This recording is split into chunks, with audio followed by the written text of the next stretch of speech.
জনেরে আমি করি নমস্কার, সবে চরণ ধুলি দেহ মস্তকে আমার। হরে কৃষ্ণ কৃষ্ণ কৃষ্ণ হরে হরে, হরে রাম রাম রাম হরে হরে। শ্রী গুরু প্রেমানন্দে সীতানাথ নিতাই গৌর হরি বল। শ্রী গুরু প্রেমানন্দে সীতানাথ নিতাই গৌর হরি বল। শ্রী গুরু প্রেমানন্দে সীতানাথ নিতাই গৌর হরি বল। নারায়ণং নমস্কৃত্য নরং চৈব নরোত্তমং, দেবীং সরস্বতীং ব্যাসং ততো জয়োমুদীরয়ে। ভক্তগোষ্ঠী সঙ্গে চৈতন্য জয় জয়, শুনিলে চৈতন্য কথা ভক্তিলভ্য হয়।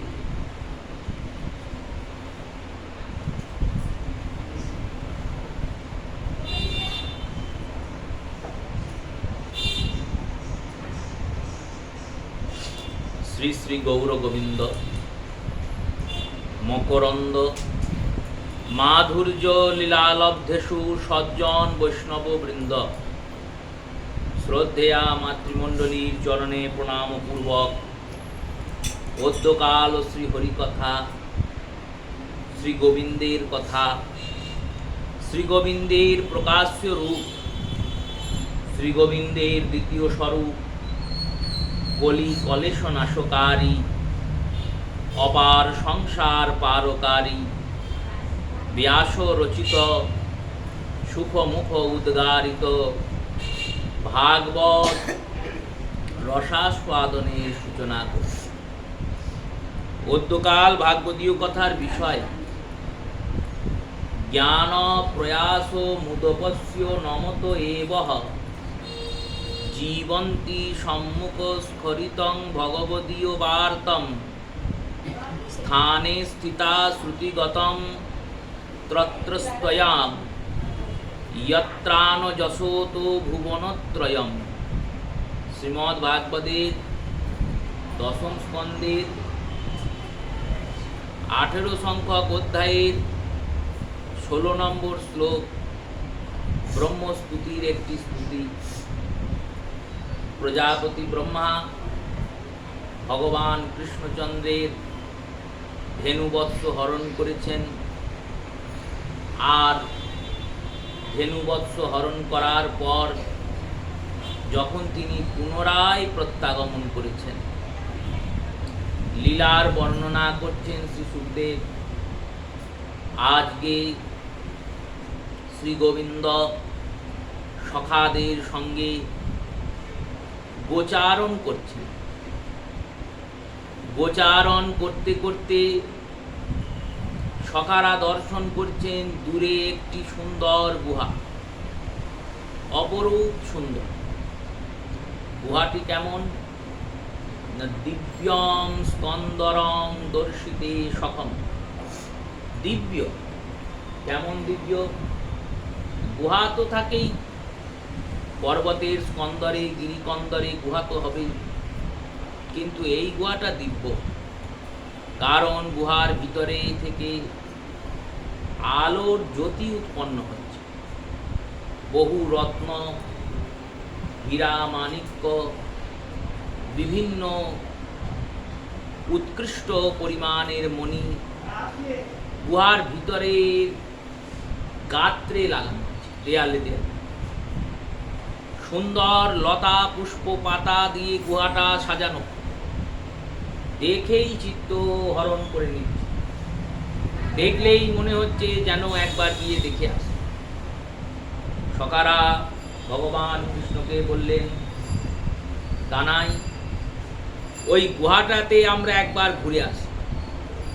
গোবিন্দ বলছেন, দেখো, যে জিনিস দেখতে বেশি ভালো হয় সেই জিনিস সবসময় ভালো হয়। যে জিনিসের চাকচিক্যতা অধিক থাকে, যে জিনিস মনোরঞ্জন করে, সেই মনোরঞ্জনকারী জিনিস কখনোই ভালো হয় না। ভাগবতের শিক্ষায় সিদ্ধান্ত ধ্রুবের চরিত্রেও এটাই প্রাপ্তি হচ্ছে। ধ্রুবের মাতার নাম কি? শনি, আর উত্তমের মাতার নাম সুরুচি। টিকাকার শ্রীধর গোস্বামীপাদ টিকা করেছেন সুরুচি মানে রুচি সম্মত, আর সুনীতি মানে নীতি সম্মত। যেটা রুচিসম্মত হয়, সেই রুচিসম্মত বস্তু আমার মনে তো ভালো লাগতেই পারে, কিন্তু তা যে সম্পূর্ণরূপে ভালো হবে তার কোনো ঠিক নেই। দৃষ্টান্ত দিচ্ছেন, বললেন বিষয়ী ব্যক্তিদের কাছে যে জিনিসটা আজকে খুব ভালো লাগছে, রুচিসম্মত লাগছে, সেই রুচিসম্মত বস্তুটার ভোগ করতে করতে ওই রুচিসম্মত বস্তুই একটা রোগ প্রতিপাদন করবে। চৈতন্য ভাগবতে বৃন্দাবন দাস ঠাকুর বললেন মহাপ্রভুর মুখের কথা। মহাপ্রভু বলছেন, অনায়াসে যেই জন করে বহু ভোগ, কৃষ্ণ করুণাময় দেয় অকারণে এক রোগ। অধিক ভোগ করলে কিন্তু রোগ হবেই, ভগবান একটা রোগ দেবে। কেন বললেন, যেমন যখন খুব মধুমেহ রোগের বৃদ্ধি হয়ে যায়, সুগার কারুর বেড়ে যায়, তখন তিক্ত পায়স খেতে হয়, তেতো জিনিস খেতে হয়, তবে তো সুগারটা কমবে। তেমনি তুমি ভোগ করেছো, হৃদয়ে তো বৈরাগ্য নাই, ভোগ থেকে তো বৈরাগ্য উৎপন্ন হবে না। বৈরাগ্য উৎপন্ন করার জন্য ভগবান কষ্ট দান করে, যাতে সে কষ্ট পেলে বৈরাগ্য উৎপন্ন হয়।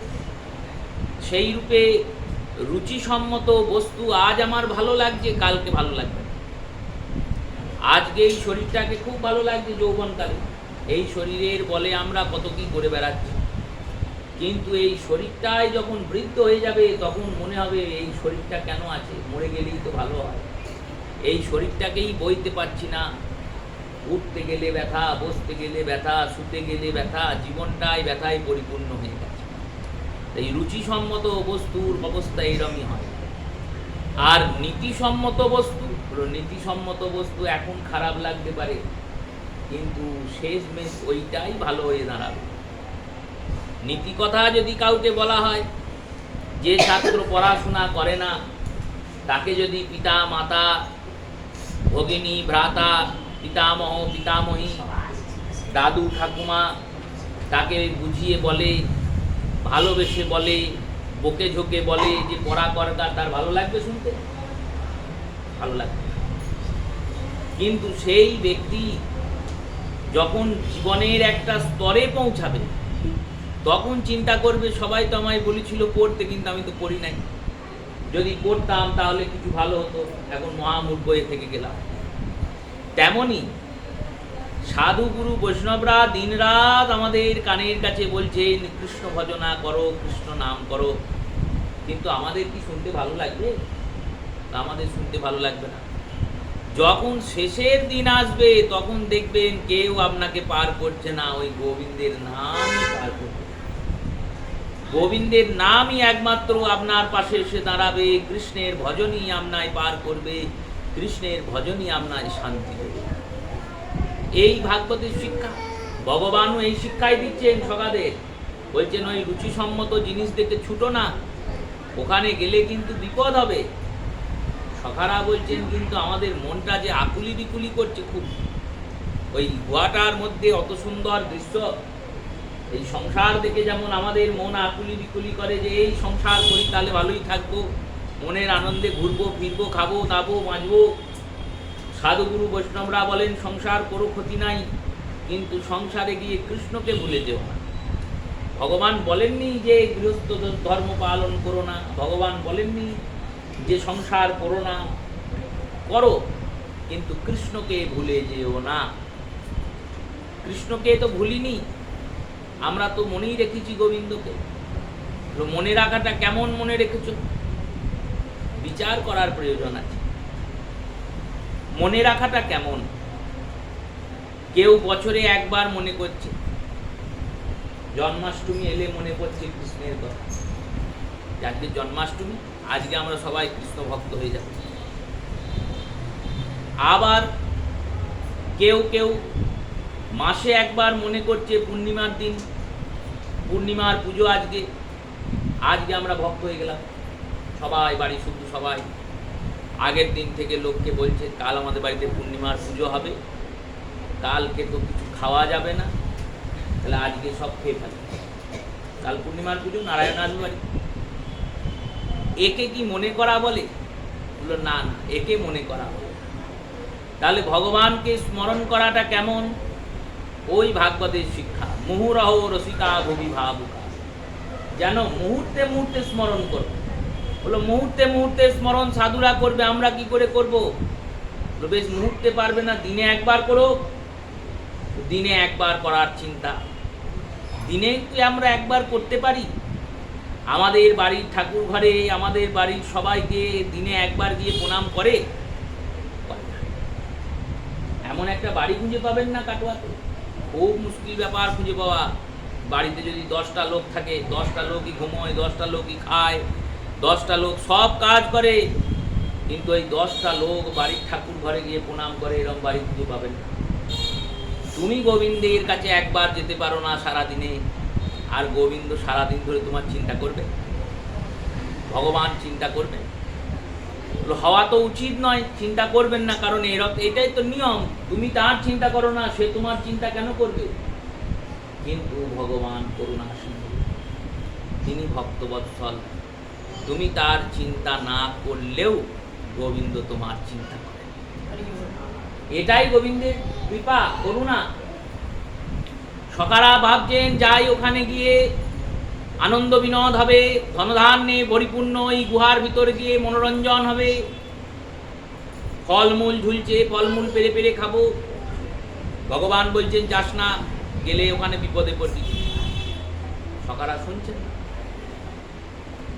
সুবল নামক এক সখা ছিলেন, তিনি গোবিন্দকে বলছেন বেশ শোন, আমরা যাই, যদি বিপদে পড়ি তাহলে তুমি আমাদের গিয়ে রক্ষা করো। ভগবান বললেন বেশ তাই হবে, যাও। এইটাই তো ভক্তের কর্ম। ভক্ত সংসার বিপাকে পড়েই, সামান্য যৌন সংসার বিপাকে পড়ছে, আর ভক্তও সংসার বিকারে পড়ছে। সামান্য যৌন দৈহিক তাপ, ভৌতিক তাপ, দৈবিক তাপে তাপিত হচ্ছে, ভক্তও দৈহিক তাপ, দৈবিক তাপ, ভৌতিক তাপে তাপিত হচ্ছে। দুই এর পার্থক্য কি?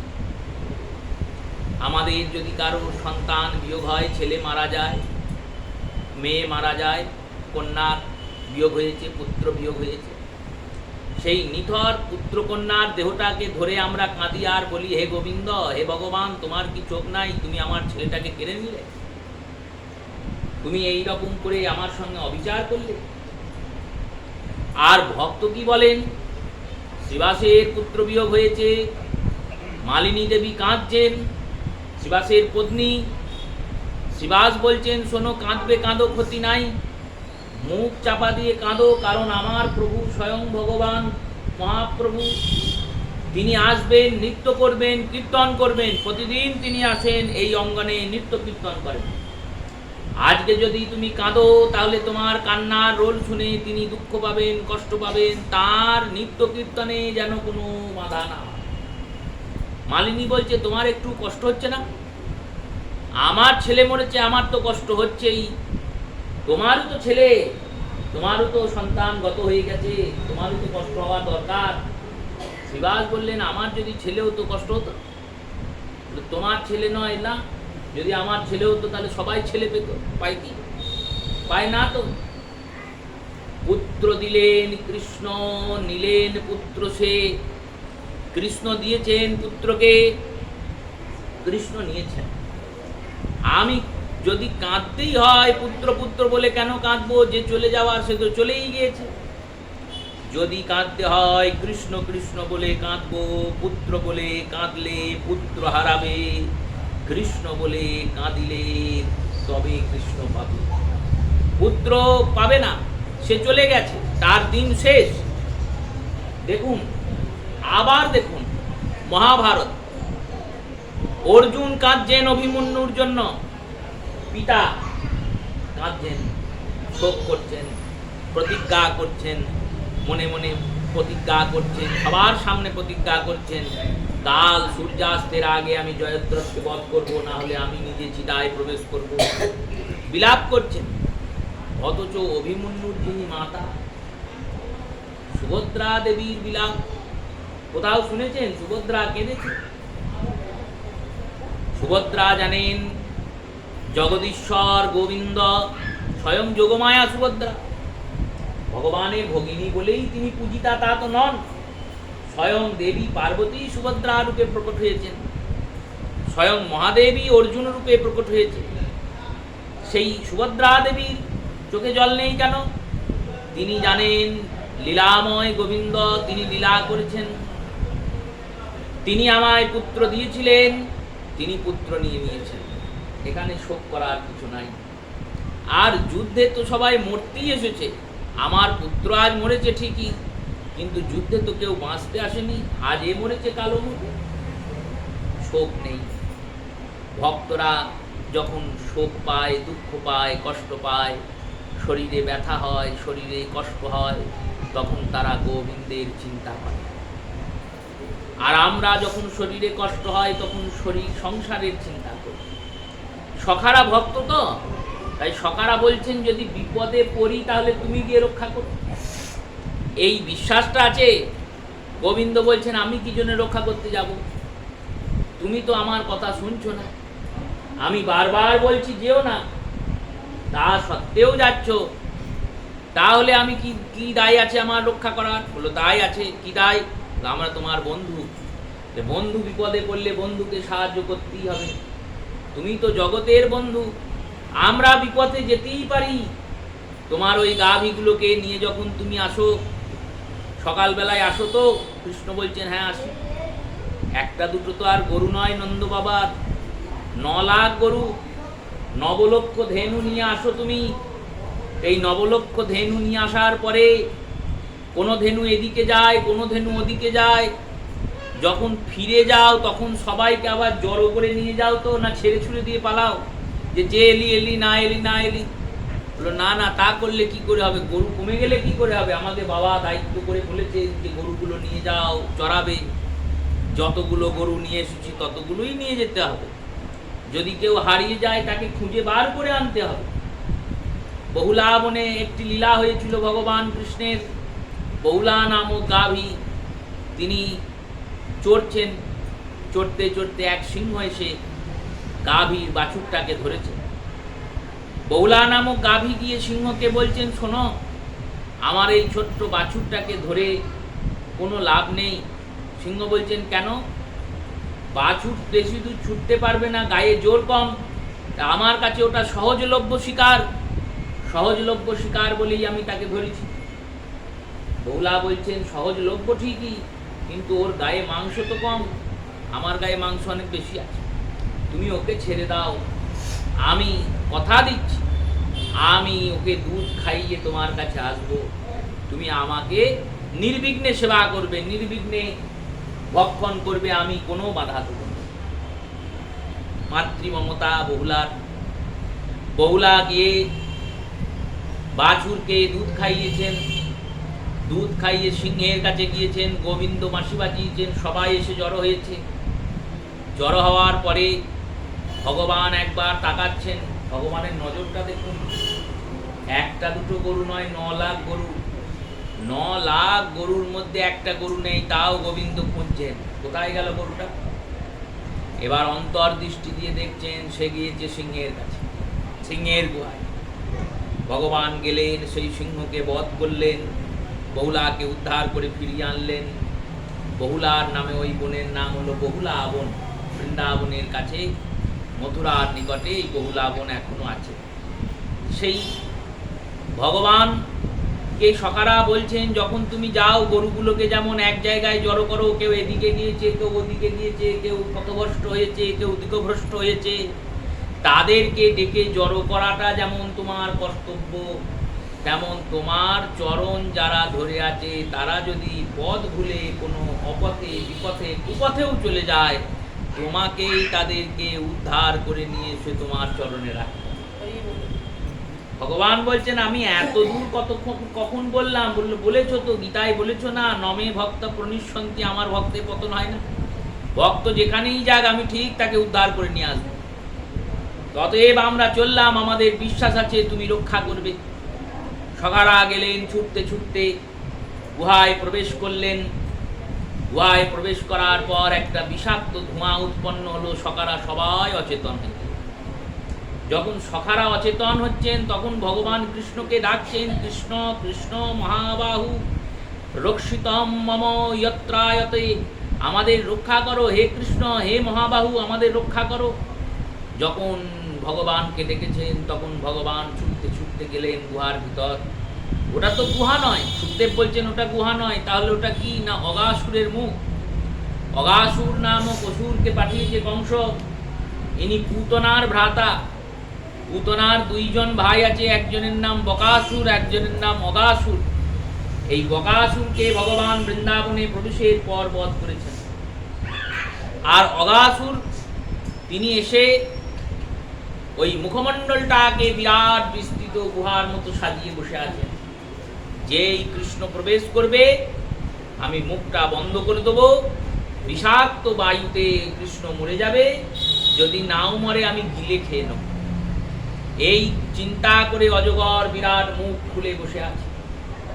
সখারা প্রবেশ করেছেন, সখাদের পিছনে পিছনে গোবিন্দও প্রবেশ করেছেন। আর যেই কৃষ্ণ প্রবেশ করেছেন অমনি অগাসুর মুখ বন্ধ করে দিয়েছেন। যেই মুখ বন্ধ করেছেন ভগবান নিজের শরীরকে দীর্ঘাকৃতি করতে শুরু করেছেন, বড় হতে লেগেছেন ভগবানের শরীর। দেখুন ভগবানের চঞ্চলতা চপলতা, এই সমস্ত লীলা আস্বাদন করে আমরা ভাবি যে আমাদের ঘরের ছোট ছেলেটা আর গোপাল একই, কিন্তু এক নয়। আপনার ঘরের ছোট ছেলেকে যতই আপনি চেষ্টা করুন টানলেও পারবে না। আর গোবিন্দ চাইলেই এখনই আকাশ সমান বড় হয়ে যাবেন, আবার এখনই যদি চিন্তা করেন মশকের মতো ছোট হয়ে যাবেন। শুধু গোবিন্দের লীলাতে এটা হয় তা নয়, গোবিন্দ কর্তুম অকর্তুম অন্যথা কর্তুম সর্বসমর্থবান। তিনি যত্রতত্র সর্বত্র এটার পরিলক্ষণ করেন। অদ্বৈত আচার্য তিনি বৃন্দাবনে গিয়েছেন, অদ্বৈত বট আছে বৃন্দাবনে, ওই অদ্বৈত বটের মূলে গিয়ে বিশ্রাম করছেন আচার্য প্রভু। ভগবান দর্শন দিলেন, বললেন অদ্বৈত আমি এর তলায় আছি, আমাকে উদ্ধার করো। আচার্য প্রভু সকালে উদ্ধার করলেন, মদন গোপাল উদ্ধার হলেন। মদনমোহন নাম ধারণ করেছেন। মদনমোহনকে বৃন্দাবনের এক শর্মাজিকে হস্তান্তর করে অদ্বৈত প্রভু বললেন, শর্মাজি আপনি এনার সেবা করুন, আমি 84 ক্রোশ পরিক্রমা করে এসে পুনরায় এনার সেবায় নিয়োজিত হব। পদব্রজে 84 ক্রোশ পরিক্রমা করবেন, কম করে 1 মাসের বেশি সময় লাগবে। আচার্য প্রভু এই বলে চলে গেলেন। ছোট্ট কুটিরের মধ্যে মদনমোহনকে রেখে সেবা করা শুরু হলো। সেই সেবা করছেন, দস্যুরা খবর পেয়েছে ঠাকুর উঠেছে, ঠাকুরের অনেক গয়নাগাড়িও আছে, বাসন কুসনও আছে, তাহলে রাতে গিয়ে ওইগুলো সব চুরি করে নেব। এই চিন্তা করে দস্যুরা তালপাতার কুটির, বড় বড় মন্দির ভেঙে ডাকাতরা লুট করছে, আর তালপাতার কুটির ভাঙতে আর কত সময় লাগবে। তালপাতার কুটির ভেঙে ঢুকেছেন, ঢুকে গিয়ে দেখছেন ঠাকুরকে খুঁজে বেড়াচ্ছেন, ঠাকুরকে আর খুঁজে পায় না। গোটা সিংহাসন তন্ন তন্ন করে খুঁজছেন, কোথাও ঠাকুর নাই। এদিক ওদিক সেদিক তছনছ করে ফেলেছেন, ঠাকুর আর পেলেন না। সূর্য উদয় হয়েছে, ভয়ে পালিয়েছে দস্যুরা। ভোরবেলায় মঙ্গলারতি করতে শর্মাজি এসেছেন, তালি বাজিয়ে দরজা খুলেছেন, খুলে দেখছেন ঠাকুর নেই। তিনি ভাবছেন হায় হায় এ কী হলো, আচার্য প্রভু আমাকে দিয়ে গেলেন সেবা, আমি রক্ষা করতে পারলাম না। ওদিকে রাত্রে আচার্য প্রভু স্বপ্ন পেয়েছেন, তুমি যেখানেই থাকো ফিরে এসো, ফিরে এসে আমাকে উদ্ধার করো। দস্যু এসেছিল আমাকে লুট করে নিয়ে যাওয়ার জন্য, আমি ছোট্ট গোপাল হয়ে ফুলের মধ্যে ঢুকে বসে আছি। তাহলে দেখুন বিরাট আকৃতির মদনমোহন, যে মদন গোপাল আজও শান্তিপুরে অদ্বৈতের শ্রীপাঠে সেবিত হচ্ছে, ওই মদন গোপালই, ওই অত বড় ঠাকুর, তিনি ছোট্ট গোপাল হয়ে ফুলের মধ্যে ঢুকে পড়েছেন। শুধু যে ভগবান কৃষ্ণ লীলা করেন তা নয়, কৃষ্ণের বিগ্রহও লীলা করতে সক্ষম। দলমাদল কামাল চালিয়েছেন বিষ্ণুপুরে বাঁকুড়ায় মদনমোহন, তিনি তো বিগ্রহ স্বরূপ চালিয়েছেন। পিণ্ডদান করেছেন শ্রী গোপীনাথজি, তিনি বিগ্রহ স্বরূপ পিণ্ডদান করেছেন, এখনো করছেন। ভগবানের লীলাটা কেমন বললেন, যে বোঝে তার কাছে একরকম, আর যে বোঝে না তার কাছে একরকম। ভগবানের সঙ্গে ভগবানের এই চাতুরতা চঞ্চলতাকে শুনে আমরা ভাবি আমাদের সন্তানের সঙ্গে ভগবানের মিল কোনোদিন হতে পারে না। কোনোদিন জোনাকির সঙ্গে চাঁদের মিল হবে? ওই দুজনার আলো আছে এইটুকুই, আর কিছু মিল নেই। জোনাকির আলো আর চাঁদের আলো এক হবে? তেমনি আমরা হলাম অনুতত্ত্ব আর ভগবান হলেন বিভূতত্ত্ব। বিভূতত্ত্বের সঙ্গে অনুতত্ত্বের তুলনাও হয় না, মিলও হয় না। উল্টে তুলনা করলে অপরাধ হয়, চিন্তনে অপরাধ আসে। সেই রূপে গোবিন্দ দীর্ঘকায় রূপ ধরেছেন, দীর্ঘাকৃতি করেছেন, দেহটাকে বড় করেছেন। বড় করা মাত্রই অজগরের মুখটা দুভাগে ভাগ হয়ে গেছে, অজগরের মুক্তি হয়েছে। সুখদেব বললেন এই ঘটনাগুলো সখারা গিয়ে 6 বছর বয়স যখন হলো তখন তার মায়েদেরকে শুনিয়েছে। পরীক্ষিত তো আমাদের মতো শ্রোতা নন, তিনি মুমুক্ষু শ্রোতা, তিনি বিশিষ্ট শ্রোতা। 7 দিন ধরে চিন্তা করেছেন মৃত্যু হবে 7 দিন পর, 7টা দিন ব্যর্থ হতে দিলে হবে না, 7 দিন শুধু আমি কৃষ্ণ কথা শুনব। এই চিন্তা করে হরিদ্বারের ব্রহ্মকুণ্ডের তীরে তিনি বসে আছেন। তাই গুরুদেব যেটাই বলছেন শুনছেন মন দিয়ে। দেখুন সুখদেব কথা বলে যাচ্ছেন, 60,000 ঋষি সেখানে বসে আছে, কেউ কিন্তু প্রশ্ন করেনি বা কেউ কথা বিশ্রাম দেয়নি। কিন্তু পরীক্ষিত হঠাৎ প্রশ্ন করলেন, প্রভু একটা প্রশ্ন ছিল। কি প্রশ্ন? না, অগাসুর বধ হয়েছে 5 বছরে, ভগবান অগাসুর বধ করেছেন। আর সখারা গিয়ে যখন তার মায়েদেরকে এই কথা বলছেন তখন 6 বছর বয়স হয়ে গেছে। মাঝখানের এই 1 বছরটা গেল কোথায়? মাঝখানের 1 বছর লীলা কি করলেন ভগবান? সুখদেব সর্বপ্রথমে পরীক্ষিতের শ্রোতার বিদগ্ধ গুণের প্রশংসা করেছেন। তারপর বলেছেন, শোনো, অগাসুর বধ করার পর ভগবান বনভোজনে বসেছেন।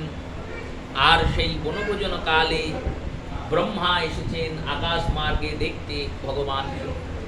কেন দেখতে এসেছেন? অগাসুরের বধ প্রসঙ্গ নারদ গিয়ে ব্রহ্মাকে বলেছেন। ব্রহ্মা আসছিলেন ব্রহ্মলোকে।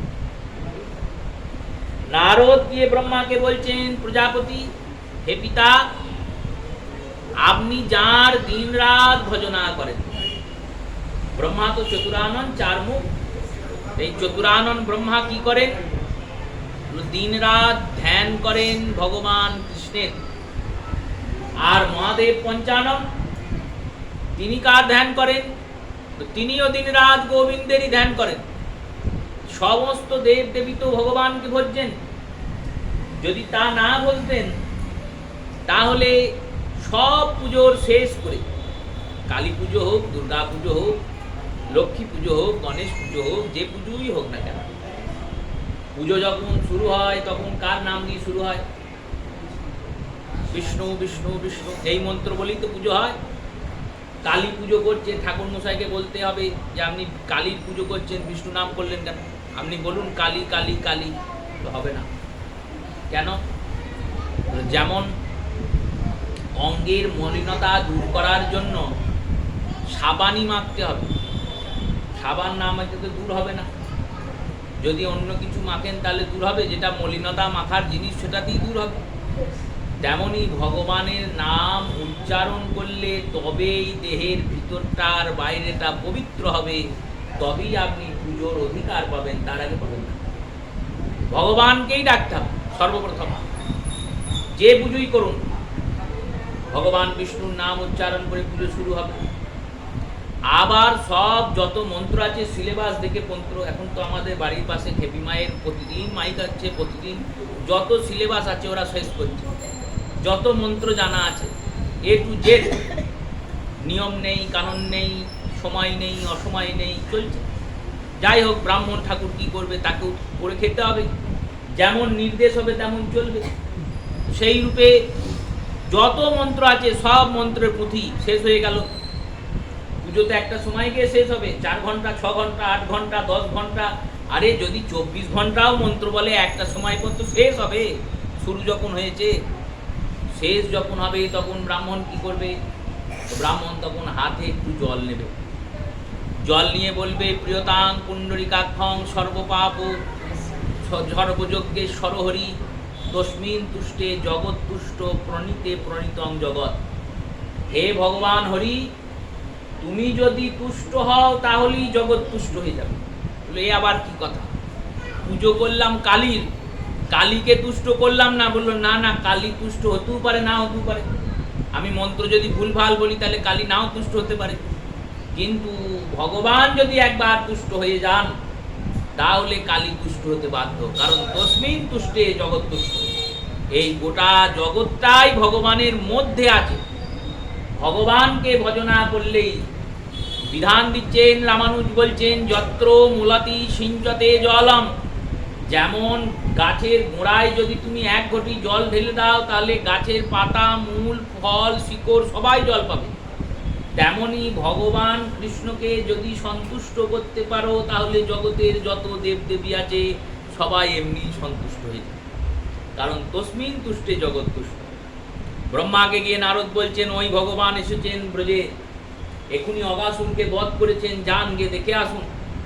এবার ব্রহ্মা উঠতে উঠতে এসেছে হংসের উপরে চেপে, এসে দেখছেন ভগবান বনভোজনে বসেছেন, বিশাল কলাপাতা রাখা হয়েছে, সেই কলাপাতায় উপরে কেউ বাড়ি থেকে লুচি এনেছে, কেউ রাবড়ি এনেছে, কেউ মালপুয়া, এক একজন এক এক সখা এক একটা জিনিস নিয়ে এসেছে, সব এক জায়গায় জড়ো করা হয়েছে। এবার জড়ো করার পর যার যেটা ভালো লাগছে সে সেটা পাচ্ছে। মধুমঙ্গল একটা লাড্ডু তুলেছে, আর লাড্ডু তুলে বলছে দেখ কৃষ্ণ, এই লাড্ডুটা কিন্তু খুব সুন্দর লাড্ডু, মতিচুরের লাড্ডু, আমার মা খুব ভালোবেসে তৈরি করেছে। কালকে সারা রাত জেগে আমি বলেছি কৃষ্ণের সেবায় লাগবে, ঘিয়ে ভেজে সুন্দর গুড় দিয়ে মা লাড্ডুটা তৈরি করেছে। এই বলে মুখে ভরতে যাবে, প্রশংসা করে দিয়েছে ভগবানের সামনে। প্রশংসা করার পরে যেই মুখে ভরতে যাবে অমনি গোবিন্দ হাতে কেড়ে ওই লাড্ডুটা নিজের মুখে ভরে দিয়েছে। মধুমঙ্গলেরও ইচ্ছা ছিল যে এটা ভগবানই পান, কিন্তু যেই বলেছেন অমনি মুখে ভরে নিচ্ছে। সুবল তখন একটা মালপোয়া নিয়ে গোবিন্দকে বলছেন এই মালপোয়াটার স্বাদও খারাপ নয়, এটাও ভালো খেতে, খাবি না? গোবিন্দ ছুটে সুবলের হাত থেকে গিয়ে মালপোয়াটা কেড়ে খাচ্ছে। এই রকম লীলা চলছে। সখাদেরকে খাওয়াচ্ছেন, সখারা ভগবানকে পাওয়াচ্ছেন। ব্রহ্মা দেখছে আর ভাবছে এ কি রকম ভগবান? ভগবান হবেন, ঠাকুর ঘরে বসে থাকবেন, আমরা গিয়ে তার সামনে ভোগ দেবো, যত মন্ত্র আছে বলবো, দরজা লাগিয়ে চলে আসবো। এ আবার কিরম ভগবান? কেড়ে কেড়ে খাচ্ছে, সখাদের সঙ্গে বিচরণ করছে।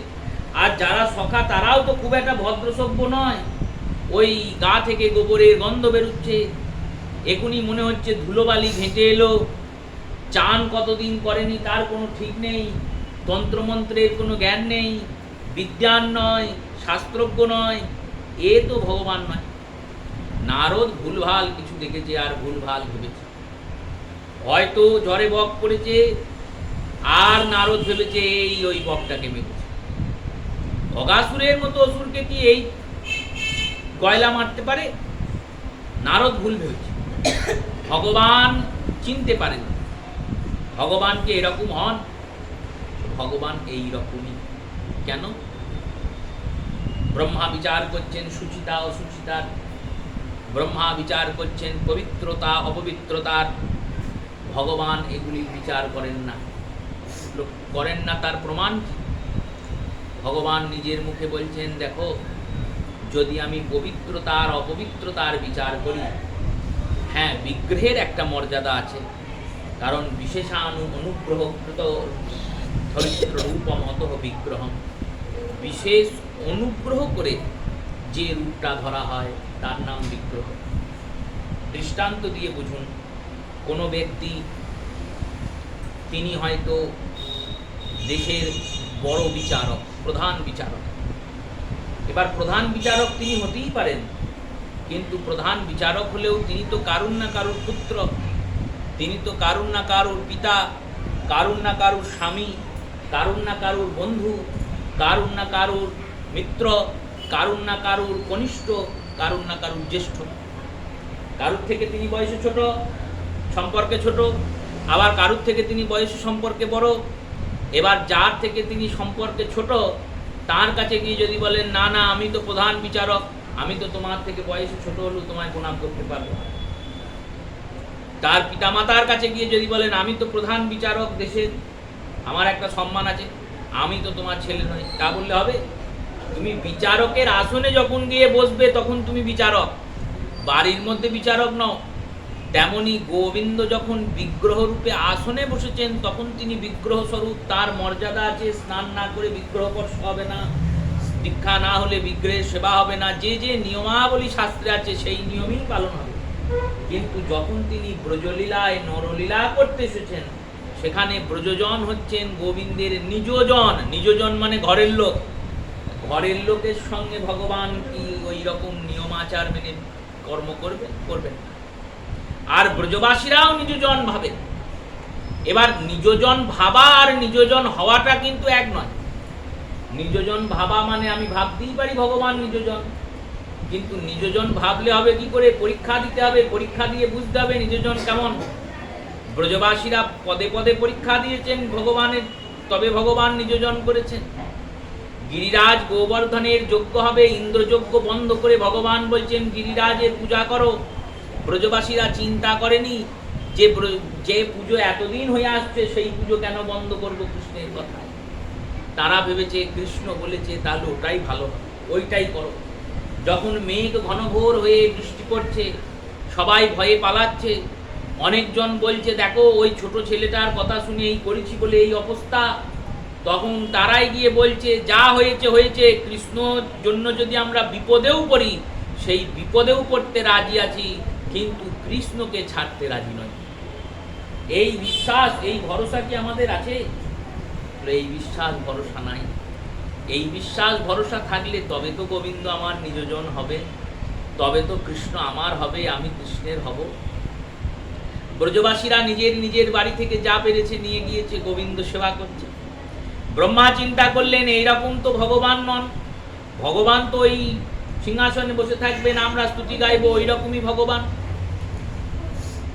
প্রমাণ করতে হবে ইনি ভগবান নন। কি করলেন? প্রথমে বাছুরগুলো চুরি করলেন। যেই বাছুরগুলো চুরি হয়েছে অমনি দূরে গাভীরা চড়ছিল, তারা দেখছে বাছুর নেই, চিৎকার করতে শুরু করেছে। সখারা বলছে কি ব্যাপার হলো, চিৎকার করছে কেন গাভীগুলো, গরুগুলো চিৎকার করছে কেন? তাহলে কি পালে বাঘ পড়েছে বা সাপ এসেছে, কিছু একটা বিপদ হয়েছে? কৃষ্ণ বলছেন তোরা প্রসাদ পা, আমি দেখে আসছি। এই বলে ভগবান যেই দিয়েছেন না, অমনি ব্রহ্মা সখাদেরও চুরি করেছে। এবার এই চুরি করে 1 বছর পর ব্রহ্মা ফিরছেন, মনে মনে ভাবছেন 1 বছর ধরে কৃষ্ণের সব শেষ হয়ে গেছে, কারণ গরুগুলোও নিয়ে যেতে পারেনি, সখাদেরও নিয়ে যেতে পারেনি। যারা কৃষ্ণকে ভগবান ভগবান করতো তারাই কৃষ্ণকে অপমান করেছে। এই ভাবতে ভাবতে ব্রহ্মা আসছেন, এসে পৌঁছিয়েছেন বৃন্দাবনের সেই আকাশে, সেই স্থানে যেখান থেকে সখাদের নিয়ে গিয়েছিলেন। সেখানে পৌঁছিয়ে দেখছেন যে লীলা 1 বছর আগে হচ্ছিল সেই লীলায় আজও হচ্ছে। আজও ভগবান কৃষ্ণ বনভোজন করছেন ওই সখাদের সঙ্গে। যে বাছুরগুলোকে তিনি নিয়ে গিয়েছিলেন সেই বাছুরগুলো আজও চড়ছে। চিন্তন করলেন এ কি করে সম্ভব। কিছুক্ষণের মধ্যেই দেখলেন বৃন্দাবন ধাম আর নেই। কোথায় বৃন্দাবন? বৃন্দাবন চলে গেছে, এক অন্য জগতে তিনি চলে এসছেন, যে জগতের কোনো মাটি নেই। যেখানে দাঁড়িয়ে আছেন ওটা মাটি নয়, আকাশ, আকাশের উপর দাঁড়িয়ে আছে। আর এক দিব্য ধাম, বিরাট পদ্মের মতো এক বিশাল প্রাসাদ, পদ্মের পাপড়ির মতো একটি একটি পাপড়ি, প্রত্যেক পাপড়িতে একটা করে দরজা, আর প্রত্যেক দরজাতে ব্রহ্মার মতোই এক জন লোক দাঁড়িয়ে আছে। ওই দরজা দিয়ে যখন যাচ্ছেন, যে দরজাতেই যান দেখেন তার মতোই একজন দাঁড়িয়ে আছে। কারুর 5টা মাথা, কারুর 6টা মাথা, কারুর 10টা, কারুর আবার 100টা মাথা। ব্রহ্মা ভাবছেন এরা সব কারা, কোথা থেকে এলো? জিজ্ঞাসা করছেন একজনকে গিয়ে, যার 6টা মাথা, ব্রহ্মার মতোই দেখতে, তাকে গিয়ে বলছেন আপনি কে? এই জায়গাটার নাম কি? আমি তো বৃন্দাবনে ছিলাম। বললো এটাই তো বৃন্দাবন। আপনি কে? তিনি বলছেন আমি ব্রহ্মা। ব্রহ্মা বলছেন আপনি যদি ব্রহ্মা হন তাহলে আমি কে? আমিও তো ব্রহ্মা। তিনি বলছেন ও আপনিও ব্রহ্মা? শুনুন, এই ধামটা হলো ভগবান কৃষ্ণের ধাম, এর নাম গোলক বৃন্দাবন। এই ধামের যতগুলো দরজা আছে প্রত্যেক দরজায় একটা করে ব্রহ্মা আছে, আর যে ব্রহ্মার যতগুলো মাথা সেই ব্রহ্মার ব্রহ্মাণ্ড তত বড়। আমি ভাবতাম আমি সব থেকে ছোট ব্রহ্মা, তা ভগবানের সৃষ্টিতে দেখছি আমার থেকেও ছোট একজন আছে। আমার তো 6টা মাথা, আপনার 4টে, তাহলে আপনি আরো ছোট। ব্রহ্মা ভাবছি হে ভগবান, কোথায় এসে পড়লাম। আমি ভাবতাম যে আমি গোটা জগৎ সৃষ্টি করেছি, ভগবানের এরকম কত জগৎ আছে কোনো ঠিক নেই। এই কারণে ভগবানকে বলা হয় অনন্ত কোটি ব্রহ্মাণ্ড নায়ক। একটা ব্রহ্মাণ্ডের তিনি নায়ক নন, অনন্ত কোটি ব্রহ্মাণ্ড আছে। ব্রহ্মা বলছেন এই ধামে প্রবেশের উপায় কি? এই ধামে ভগবান কৃষ্ণের একজন ভাই আছেন, তার নাম বলরাম। তিনি অনন্ত রূপ, তিনি নিত্য কীর্তন করতে করতে প্রত্যেক দরজায় দরজায় আসেন। কখনো কখনো যদি আসেন তাহলে আপনি পরিচয় দিয়েন। পরিচয় দিলে যদি ওনার ইচ্ছা হয়, যদি উনি আজ্ঞা করেন, যদি অনুমতি দেন, তাহলে আপনি প্রবেশ পাবেন, না হলে প্রবেশ পাবেন। ব্রহ্মা দাঁড়িয়ে আছেন, কিছুক্ষণের মধ্যেই অনন্তদেব বলরাম এসে উপস্থিত হলেন। বলরাম কে ব্রহ্মার পরিচয় করিয়ে দিলেন। পূর্ব ব্রহ্মা বললেন ইনি আপনার সঙ্গে প্রবেশের অধিকার চাইছে। বলরাম বললেন তুমি কোন ব্রহ্মাণ্ডের ব্রহ্মা? ব্রহ্মা বলছে কোন ব্রহ্মাণ্ডের মানে? আমি তো জানি একটাই ব্রহ্মাণ্ড। না না, তোমার মতো এরকম কত ব্রহ্মাণ্ড আছে, কোটি কোটি ব্রহ্মাণ্ড আছে, তোমার ব্রহ্মাণ্ডের পরিচয় দাও। ব্রহ্মা বললেন আমার জানা নাই, আমি জানতাম ওইটাই আমার শেষ, আমি একাই ব্রহ্মা। এত যদি ব্রহ্মা আছে আমি তাই তো জানি না। তাহলে তোমার কোনো ভক্তের পরিচয় জানা আছে, যে ভক্ত এই ধামে আসা যাওয়া করে? ব্রহ্মা ভাবছেন কার পরিচয় দিই, পরিচয় দিই চিন্তা করতে করতে বললেন হ্যাঁ, আমার 4 জন ছেলে আছে, সৎ, সনক, সনাতন, সনত কুমার। বললেন হ্যাঁ এরা 4 জন আসে। আর কোনো ভক্ত? আর একটা ভক্ত আছে, সবসময় নারায়ণ নারায়ণ নাম করে বেড়ায়, ওই আমাকে পাঠিয়েছিল বৃন্দাবন। তো সেটাকে না নারদ। বললো ও আপনি নারদের পিতা? এই নারদের পিতা শুনেছেন বলেই বললেন আপনি দেবর্ষিপাদ নারদের পিতা, আসুন আসুন আসুন। ব্রহ্মা ভাবছে আমার কোনো পরিচয়ের মাহাত্মই না, ভক্তের পরিচয়ই প্রবেশ করছেন। দেখুন সিদ্ধান্ত এটাই যে ভগবানের কাছে যখন আপনি যাবেন তখন আপনার ধন, আপনার কুল, আপনার পাণ্ডিত্য গুরুত্বপূর্ণ হবে না, আপনি কোন ভক্তকে আশ্রয় করে চললেন। এই কারণেই তো ভজন পরম্পরাতে হয়, গুরুর পরম্পরায় শিষ্য যাবে। শিষ্যের পরিচয় কি? বলল গুরুর পরিচয় শিষ্যের পরিচয়। ব্রহ্মাকে নিয়ে যাচ্ছেন, ব্রহ্মা দেখছেন গলির মতো সুন্দর রাস্তা, সেই রাস্তার দুদিকে ব্রহ্মা, বিষ্ণু, মহেশ্বর করজোর করে ভগবানের স্তুতি গাইছেন। প্রত্যেক ব্রহ্মার পাশে সরস্বতী, প্রত্যেক বিষ্ণুর পাশে লক্ষ্মী, প্রত্যেক রুদ্রের পাশে রুদ্রাণী, ইন্দ্রের পাশে ইন্দ্রাণী। কত ইন্দ্রা, কত ইন্দ্রাণী, কত রুদ্র, কত রুদ্রাণী, কত ব্রহ্মা, কত বিষ্ণু, কত কত কোটি কোটি ব্রহ্মা, বিষ্ণু, মহেশ্বর দাঁড়িয়ে ভগবানের স্তুতি গাইছেন দিব্যধামের। সেইখানে ব্রহ্মা গিয়ে পৌঁছালেন, দেখলেন রত্ন সিংহাসনের উপর ভগবান কৃষ্ণ বসে আছেন। ব্রহ্মার সব কিছু তাল গোল পেকে একাকার হয়ে গেল। মাথা হেঁট করে বসলেন, তাকালেন, দেখলেন যত গাভী চড়ছে সব ভগবান কৃষ্ণ, সব ভগবান নারায়ণ চতুর্ভুজ। আর যত সখা, সব সখা চতুর্ভুজ নারায়ণ। কিছুক্ষণের মধ্যে দেখছেন চারিদিকে শুধু নারায়ণ দাঁড়িয়ে আছে, আর তার মাঝখানে ভগবান কৃষ্ণ বসে আছে। ব্রহ্মার 4টে মাথায় বন বন করে ঘুরতে লাগলো। ভাবতে লাগলেন আমি কি মায়া করেছি, আমি কি তোমায় পরীক্ষা করতে এসেছি গোবিন্দ, তোমায় পরীক্ষা করতে এসে আমি এমন পরীক্ষায় পড়বো আমি নিজেও জানতাম। ভগবানের চরণে মাথা নত করে ক্ষমা চাইতে লাগলেন। কিছুক্ষণ পর দেখলেন কোথায় সে ধাম, কোথায় সেই গোলক, কোথায় সেই ব্রহ্মারা, কোথায় সেই বিষ্ণুগণ, কোথায় রুদ্রগণ? কেউ নেই। সেই বৃন্দাবিপিন, বৃন্দাবন। বৃন্দাবনে গোপাল দাঁড়িয়ে আছে কোমরে হাত দিয়ে, সখারা নেই, গাভীরা নেই, গোষ্ঠের মাঝখানে বিষাণ বেণু বেত্রধারী কোমরে একটা বেদ গোজা আছে, কোমরে একদিকে শিঙা ঝুলছে, একদিকে বাঁশি ঝুলছে, গলায় বনমালা বিভূষিত হয়ে ভগবান দাঁড়িয়েছেন, ব্রহ্মার দিকে তাকিয়েছেন। ব্রহ্মা করজোরে স্তুতি করতে শুরু করলেন, নৈমিড্ডং, হে স্তবনীয়, হে গোবিন্দ, আমি তোমার স্তুতি করি। কি স্তুতি করব প্রভু, তোমার স্তুতি করার মতো ক্ষমতাও নেই, তবুও স্তুতি করছেন। স্তুতিতেই স্তুতি করতে করতে যে শ্লোক নিয়ে আজকের কথা শুরু হয়েছিল, জ্ঞান প্রয়াস মুদপস্য এব, ব্রহ্মা বলছেন, দেখো প্রভু, তোমাকে জ্ঞান দ্বারা যদি কেউ জানতে চায়, নমত এবহ, কোনোদিন জানতে পারবে না। যেমন সমুদ্রের গভীরতা মাপা যাবে না, যার কাছে যত বড় মাপকাঠি আছে তত বড়ই সমুদ্র তার কাছে গভীর, তেমন তোমাকে জানতে জানতে তার জীবন শেষ হয়ে যাবে, কিন্তু তোমাকে জানা সম্ভব হবে না। জ্ঞান প্রয়াস মুদ নমত এবহ, জ্ঞানের দ্বারা তোমায় জানা যাবে না। তাহলে জানার কি কোনো উপায় নেই? বললেন একটা উপায় আছে। কি উপায়? জীবন্তি সম্মুখ স্ফরিতং ভগবদীয় বার্তাং, তোমাকে জানার, তোমাকে পাওয়ার একটাই উপায় আছে। কি উপায়? ভগবদীয় বার্তাং, তোমার এই কথা একমাত্র তোমায় পাওয়াতে পারে, তোমার এই কথা একমাত্র তোমায় জানাতে পারে। কিন্তু শুধু কথা হলে হবে না, সম্মুখ স্ফরিতম, সাধুদের মুখস্ফরিত হতে। গ্রন্থ তো সবার বাড়িতেই আছে, অধ্যয়ন করলেই হয়ে যায়, জ্ঞান আহরণ হয়, কিন্তু রসাস্বাদন করতে গেলে তো সাধুর মুখস্ফরিত চাই। বিশ্বনাথ চক্রবর্তী পাদ তিনি টিকা করছেন এই শ্লোকের, বলছেন বট গাছে লাল ফল অনেক ধরে, সেই লাল ফল ঝরে পড়ে বটের তলাতেও পড়ে থাকে, কিন্তু বটের তলায় বট গাছ একটাও হয় না।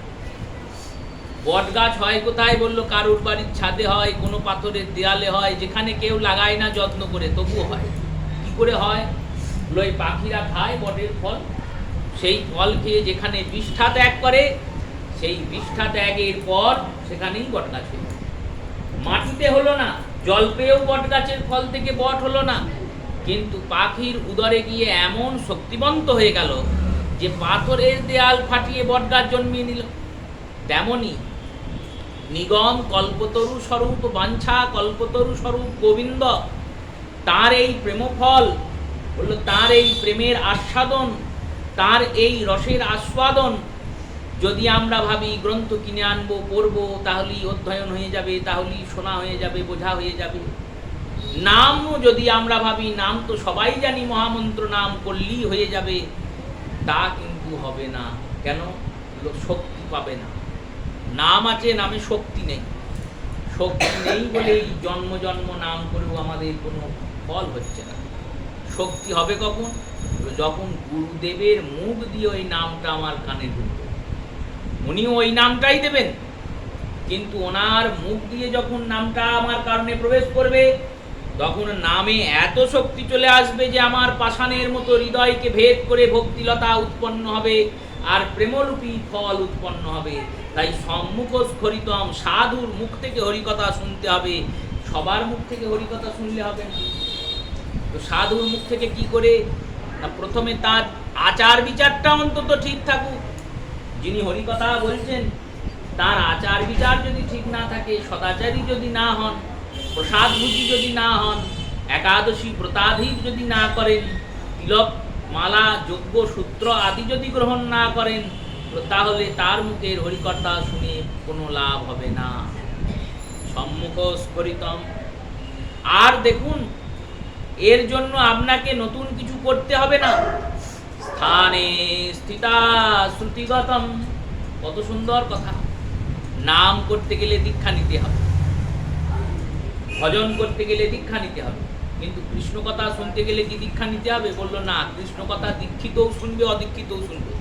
স্থানে স্থিতা, তুমি যে অবস্থাতে আছো সেই অবস্থাতেই কৃষ্ণ কথায় গিয়ে বসো। কৃষ্ণ কথা শুনতে শুনতে শুনতে শুনতে হৃদয়ে কৃষ্ণ ভক্তি জাগবে, আর কৃষ্ণ ভক্তি জাগলে ধীরে ধীরে কৃষ্ণের চরণে রতি হবে, আর রতি হলেই কৃষ্ণের চরণে মতি হবে, আর মতি হলেই একদিন গতি। হবেই। স্থানে স্থিতা শ্রুতিগতং ভুবনত্রয়ম। ব্রহ্মা বললেন শুধু এই কথা এই জগৎকে উদ্ধার করবে তা নয়, স্বর্গ মর্ত পাতাল ৩ জগৎকে উদ্ধার করতে পারে।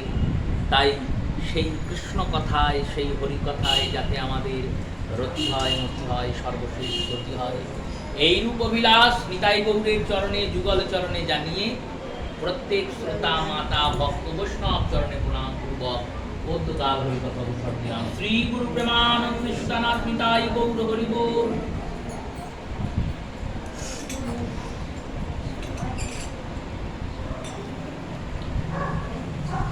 জয় জয় রাধে কৃষ্ণ।